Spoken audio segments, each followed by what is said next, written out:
আসছে নির্বাচন, কাঁপছে জনগণ। আসছে নির্বাচন, কাঁপছে জনগণ। আগামীকাল 25শে ডিসেম্বর, শুভ বড়দিনের সবাইকে অনেক অনেক শুভেচ্ছা, অভিনন্দন ও ভালোবাসা। যারা খ্রিস্টান ধর্মাবলী ভাইরা আছেন তাদেরকে সবাইকে অনেক অনেক শুভেচ্ছা, অভিনন্দন ও ভালোবাসা। আসসালামু আলাইকুম ওয়া রাহমাতুল্লাহি ওয়া বারাকাতুহু ওয়া মাগফিরাতুহু। আলহামদুলিল্লাহ, আমি ভালো আছি। ওয়ালাইকুম আসসালাম ওয়া রাহমাতুল্লাহি ওয়া বারাকাতুহু। ব্যাপারটা হলো যে এক মিনিট।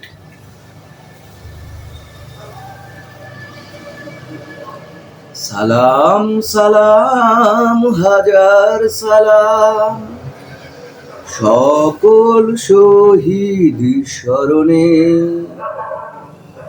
আমার হৃদয় রেখে যেতে চাই তাদের স্মৃতির স্মরণে। সালাম সালাম হাজার সালাম। মায়ের ভাষায় কথা বলাতে, স্বাধীনতায় পথ চলাতে, হাসি মুখে যারা দিয়ে গেল প্রাণ, সেই স্মৃতি নিয়ে গেয়ে যাই গান তাদের স্মৃতির স্মরণে। আমার হৃদয় রেখে যেতে চাই তাদের বিজয় স্মরণে। অনেক ভারাক্রান্ত হৃদয় নিয়ে আমি আবারও প্রতিবাদ জানাচ্ছি যারা আমাদের 36শে জুলাইয়ের বিপ্লবী ওসমান হাদিকে যারা হত্যা করেছে। কলঙ্কিত বলতে গেলে আমাদের বাংলাদেশের বর্তমান সমাজ ব্যবস্থা এবং আপনার স্বরাষ্ট্র মন্ত্রণালয় থেকে আইন, যদি তারা পারত তবে অবশ্যই অনেক আগেই ওসমান হাদির খুনিকে গ্রেপ্তার করতে পারত। এই গ্রেপ্তারের পিছনে হয়তোবা অনেক রহস্য লুকিয়ে আছে, এই কারণে তারা হয়তোবা গ্রেপ্তার করতে পারছে না। এর মধ্যে থেকে অনেক রাঘব বোয়ালদের নাম চলে আসবে। যাই হোক, আমি ইনকলাব জিন্দাবাদ, ইনকলাব জিন্দাবাদ, ইনকলাব জিন্দাবাদ। ওসমান হাদি, আমি ওসমান হাদি, আমরা ওসমান হাদি 16 কোটি বাংলাদেশের জনগণ। যতদিন থাকবে ওসমান হাদির নাম, যতদিন থাকবে বাংলাদেশ, ততদিন আমরা এর প্রতিবাদ করে যাব। আপনার অনুষ্ঠানে ফিরে আসছি, বলুন। দর্শক, আমিও ইনার সাথে একাত্মতা ঘোষণা করছি। আসুন, অনুষ্ঠানটা আগে বাড়ানো ভাই। জি, চমৎকার। হ্যাঁ, অবশ্যই চমৎকার আপনার কণ্ঠস্বর, চমৎকার গান।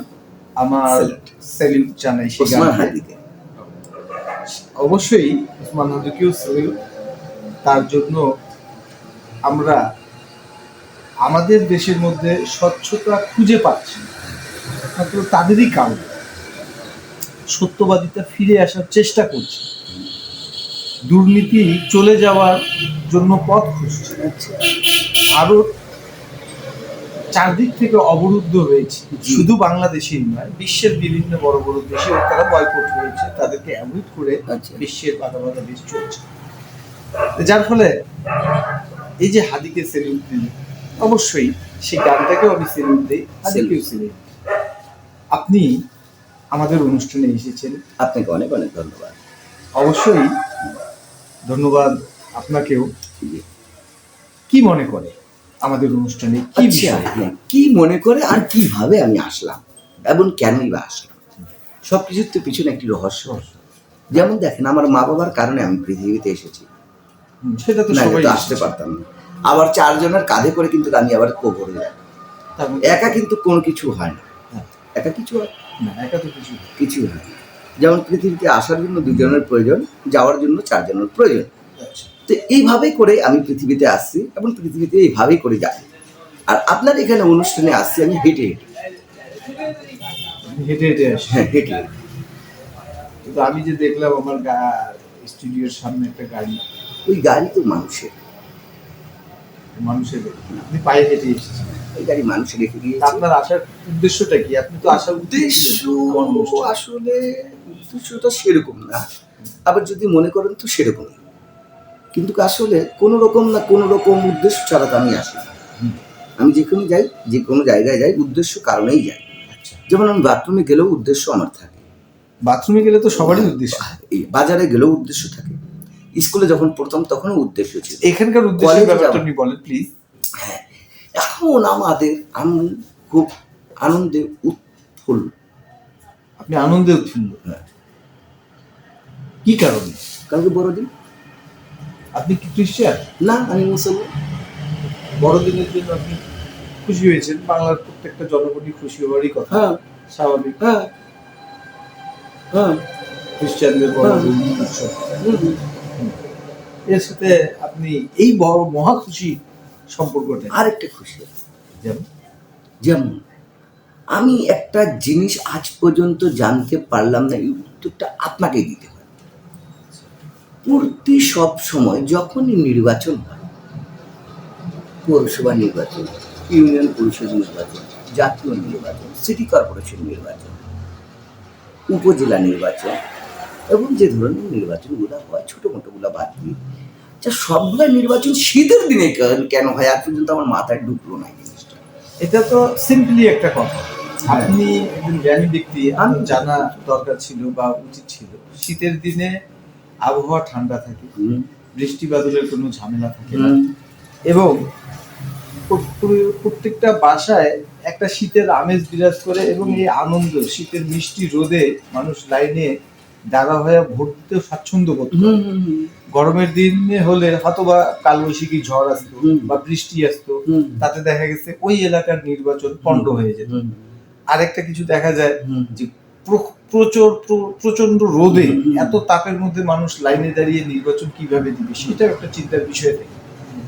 যার ফলে নির্বাচন কমিশন যিনারা থাকেন তিনারা শীতের সময়টাকে চুজ করেন বেশি। হ্যাঁ, সেটা আপনার মনে করেন যে ডিসেম্বর থেকে শুরু করে জানুয়ারি, ফেব্রুয়ারি, আর খুব রেয়ার মার্চ মাস পর্যন্ত যায়। কিন্তু এই সময় ডিসেম্বর, জানুয়ারি, ফেব্রুয়ারি, মার্চ, এপ্রিল যায় না, এই মার্চের মধ্যেই নির্বাচনের একটা অনুষ্ঠান আয়োজন করার তাদের চিন্তা ভাবনা থাকে। আচ্ছা, এই বিষয়টাতে কি আপনি ক্লিয়ার হয়েছে? আচ্ছা, এই বিষয়টিতে আপনি ক্লিয়ার করে দিয়েছেন, আপনাকে অসংখ্য ধন্যবাদ। গরমের দিনে আপনারই হয় না কি কয়, অনেকে লোক ভোট দিতে আসবে না, তবে বৃষ্টির দিন বৃষ্টি ভেজার কারণে শীতের দিন আরামসে আসতে পারে জ্যাকেট ম্যাকেট পরে। এইবার আসি আপনার কথায়, যখন জুন জুলাই মাসে যখন আন্দোলন হলো তখন কেমন রোদ ছিল? আন্দোলন আন্দোলন থেকেই তো নির্বাচনের জন্ম, আন্দোলন থেকে নির্বাচনের জন্ম। যখন জুলাই মাসে যখন আন্দোলন হলো তখন কেমন রোদ ছিল? প্রচন্ড রোদ ছিল, বৃষ্টিও ছিল। সবকিছু উপেক্ষা করে আন্দোলন করলো। হ্যাঁ, আন্দোলন করার পরে কি করলো? দুষ্কৃতিকারী যারা ছিল তারা এবং যারা আমাদের ভারতের দোসর ছিল তারা পলায়ন করল। ঠিক আছে, আপনার সাথে একমত আমি এই পর্যন্ত। ঠিক আছে, তার মধ্যে যারা বড় বড় নেতৃত্ব দিয়েছিল আওয়ামী লীগকে, বাংলাদেশ আওয়ামী লীগকে, তাদেরকে আর্মি হেফাজতে সুন্দর করে তাদেরকে ক্যান্টনমেন্টে রাখার কারণটা আমি জানলাম না, এখন পর্যন্ত আমার বোধগম্য নয়। যাদের নির্দেশে মানুষ হত্যা করা হলো, যাদের নির্দেশে আমাদের আবু সাইদ, মুগ্ধর মতো, আবরার মতো ছেলেগুলো মারা গেল, এগুলাকে আমাদের বাংলাদেশ সেনাবাহিনী কি কারণে এদেরকে নিজের হেফাজতে রাখে তাদেরকে বের করলো রাষ্ট্র থেকে গরমকালে? এটা উত্তরটা দেন আপনি। এটা স্বাভাবিক একটা জাস্ট সিম্পল একটা ম্যাটার। আপনি কি এখনো ভারতের পা চাটছেন? না, আমি ভারতের পা চাটার কথা বলছি না, সিম্পল ম্যাটার। আমার এলাকার মধ্যে আমি আপনাকে উদাহরণটা দিই, আমি আপনার উদাহরণকে আমি বজ্রপাত করলাম। আচ্ছা, আমি বুঝলাম, কিন্তু আপনি কথা বলতে না দিলে আপনি কথার অ্যানসার তো পাবেন। আমি ঘটনা হচ্ছে আমি পা তো ইন্ডিয়ার চাবি না, দাসত্ব। হ্যাঁ, এটা বলতে পারেন। হয়তো আমি আমার মতো কিছু লোক দাসত্ব করে। তোমরা আমিও ইউ এবং ইউ। আচ্ছা, তোমরা ভারতের পা চাটবা কতদিন? এই কথাটা আমি নাম্বার, তুমি যেটাই খুশি ওটা বলতে পারো। এখন পর্যন্ত তোমরা ভারতের পা চাটছো, ভারতের পা চাটছো, ভারতের পা চাটছো।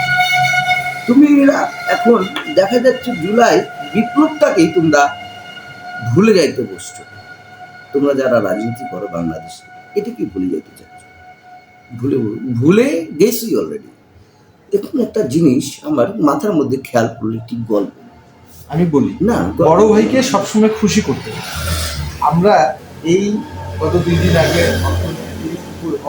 অর্থ উপদেষ্টা একটা কথা বলেছেন যে আমরা ভারত থেকে চাল আনার চিন্তা ভাবনা করছি, যদি আমরা তার কাছ থেকে চাল নিয়েছি তারা খুশি হয়। তো বড় ভাইকে খুশি করেই ছোট ভাইরা চলার চেষ্টা করে। হ্যাঁ, আচ্ছা,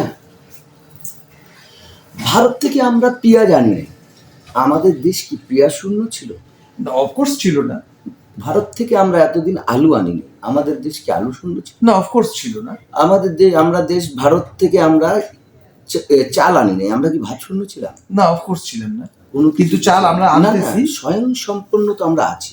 হ্যাঁ, আল্লাহ প্রদত্ত আমাদের যে বাংলাদেশটিকে আল্লাহ এত অপরূপ ভাবে, এত বিউটিফুল ভাবে তৈরি করেছি। ব্যাপারটা বুঝছেন? আমি বলছি, আমার কথা শেষ করতে দাও। এখান থেকে আল্লাহর রহমতে সবকিছু উৎপাদন করার মতো ক্ষমতা আল্লাহ স্বয়ং সম্পন্ন করেছেন বাংলাদেশে। আচ্ছা, যেখানে ঘুমিয়ে আছেন শাহজালাল শাহপরাণ থেকে শুরু করে নানান আউলিয়া, 12 আউলিয়ার দেশ বলা হয় আমাদের বাংলাদেশকে।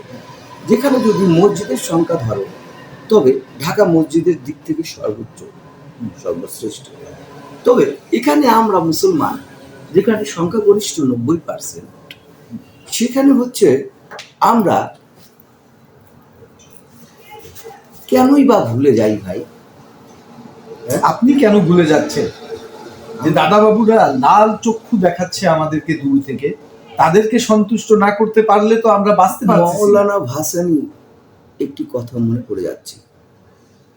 মোদির লাল চক্ষু আপনি দেখেছেন? ভাই, সে তো লাল চক্ষু দেখাচ্ছে। দমিয়ে রাখতে পারবে কি বাঙালি জাতি? যার ফলে তো আমরা দমিয়ে রাখতে পারবে কি বাঙালি জাতি? কেউ কোনোদিনও রাখতে পারেনি। 1971 সাল তার প্রমাণ। 1952 সাল থেকে শুরু করি, 52 সাল তার প্রমাণ, 1969 তার প্রমাণ, 1971 তার প্রমাণ, 1990ও তার প্রমাণ, আর 2024 যেটা রিসেন্ট ঘটলো সেটাও তার প্রমাণ। তার আগের ঘটনা কি বলবেন না? তার আগের 1947 সালের দিকে আমি যাইতে চাচ্ছি না।